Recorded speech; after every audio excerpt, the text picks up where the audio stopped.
నమస్తే, నేను మీ శ్రవంతి. మద్యానికి ముద్ర, అధికారుల నిద్ర. సో ఇది మన రాజన్న సిరిసిల్ల జిల్లాలో మొత్తము చూసుకుంటే దుకాణాల స్టిక్కర్లతో బెల్ట్ షాపులకు సరఫరా.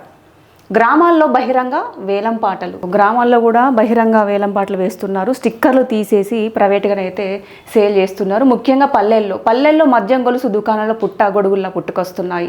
కొన్ని గ్రామాల్లో ఏకంగా బహిరంగ వేలం నిర్వహిస్తున్నారు. ఇక దుకాణ నిర్వాహకులు సరికొత్త దందాకు తెరలేపారు. సీసాలపై స్టిక్కర్లు వేసి రిటైల్ రేటు కంటే 10 రూపాయలు వసూలు చేస్తూ బెల్ట్ షాపులకు అమ్ముతున్నారు. సదరు గొలుసు దుకాణదారులు 10 నుంచి 20 వరకు ఎక్కువ ధరకు విక్రయిస్తున్నారు. 10 నుంచి 20 వరకు ఎక్కువ విక్రయిస్తున్నారని చెప్పేసి. అలాగే స్టిక్కర్లు ఉంటాయి, లైసెన్స్ ఉన్నట్లేనని, ఎవరైనా పట్టుకుంటే అంతా తమదేనని బాధ్యత అని భరోసా ఇస్తున్నారు. ఎవరైనా పట్టుకుంటే అంతా తమదే బాధ్యత అని చెప్పేసి భరోసా ఇస్తున్నారంట. ప్రతి నెల 14 కోట్ల వ్యాపారం. ప్రతి నెల కూడా ఇలా బహిరంగంగా విక్రయించడం వల్ల కూడా వాళ్ళకి 14 కోట్ల వ్యాపారం జరుగుతుంది. ఎల్లారెడ్డిపేట ఎక్సైజ్ కార్యాలయ పరిధిలో ఎల్లారెడ్డిపేట, వెర్నపల్లి, గంభీరావుపేట, కొనరావుపేట, ముస్తాబాద్ మండలాలు ఉన్నాయి.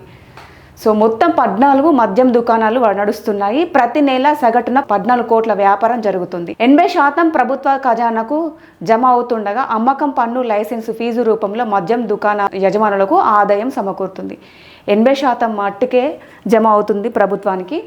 మిగతాదంతా మొత్తం వీళ్ళేగా లైసెన్స్ ఫీజు రూపంలో మద్యం దుకాణ యజమానులకు ఆదాయం సమకూరుతుంది. 80% ఏమో ప్రభుత్వానికి, అలాగే మిగతాది లైసెన్స్ యజమానులకే అందుతుంది. అలాగే ప్రతి మండలంలో వందల సంఖ్యలో మద్యం గొలుసు దుకాణాలను ప్రోత్సహిస్తున్నారంట.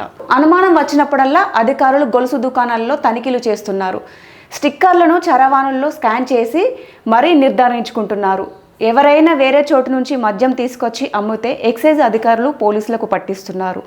ఆయా శాఖల అధికారులకు ప్రతి నెల భారీగా ముడుపులు అందుతున్నాయని ఆరోపణలు వినిపిస్తున్నాయి. సో మొబైల్ ఫోన్లోనైతే స్కాన్ చేసి నిర్ధారించుకుంటున్నారు. సో మద్యం అంటే శాఖల అధికారులకు కూడా నెలల వారీగా ముడుపులు అందుతున్నాయని చెప్పేసి కూడా ఆరోపణలు కూడా వినిపిస్తున్నాయని చెప్పేసి అంటున్నారు. ఫిర్యాదు చేస్తే కేసులట. బెల్ట్ షాపుల నిర్వహణ చట్టరీత్యా నేరం. వైన్ షాపు యజమానులు స్టిక్కర్లు వేసి అమ్మడం నిషేధం.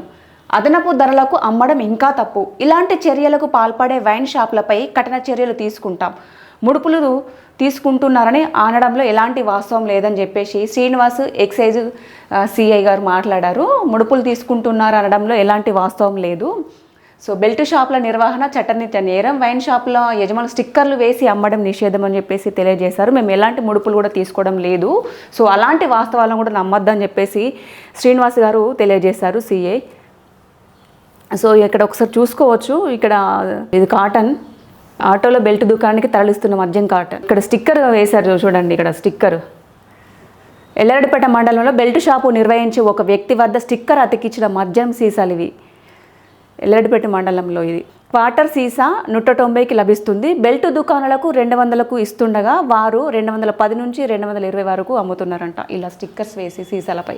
ఇదేం తీరు? కోరుట్లపేట గ్రామంలో కొద్ది నెలల కిందట గొలుసు దుకాణానికి బహిరంగ వేలం నిర్వహించగా ఒక వ్యక్తి 1.50 లక్షలకు దక్కించుకున్నాడు. రాచల్ర బొప్పపూర్లో ఇటీవల బెల్ట్ షాపునకు వేలం వేయగా ఒక వ్యక్తి ఏకంగా 3.20 లక్షలకు సొంతం చేసుకున్నాడు. అతను ఒక్కడే 2 ఏళ్ల పాటు నిర్వహించుకోవచ్చు. ఇతరులు ఎవరైనా విక్రయిస్తే 25,000 జరిమానా విధిస్తారంట. సో ఇదండి, బహిరంగంగానే వేలం పాట వేస్తున్నారు. సో వేలం పాటలో వీళ్ళైతే 3.20 లక్షలకు సొంతం చేసుకున్నాడు. అతను ఒక్కడే 2 ఏళ్ల పాటు నిర్వహించుకోవచ్చట. సో ఎవరైనా ఇతరులు విక్రయిస్తే 25,000 రూపాయల జరిమానా. సో ఇలా అంటే బహిరంగానే వేలం పాట వేసుకుంటున్నారు ఎవరంతలా వాళ్ళు. బయటనే కూడా బెల్ట్ షాపులకు 10 రూపాయలకు 20 రేట్లకు కూడా ఎక్కువ స్టిక్కర్స్ తీసేసి సేల్ చేస్తున్నారు.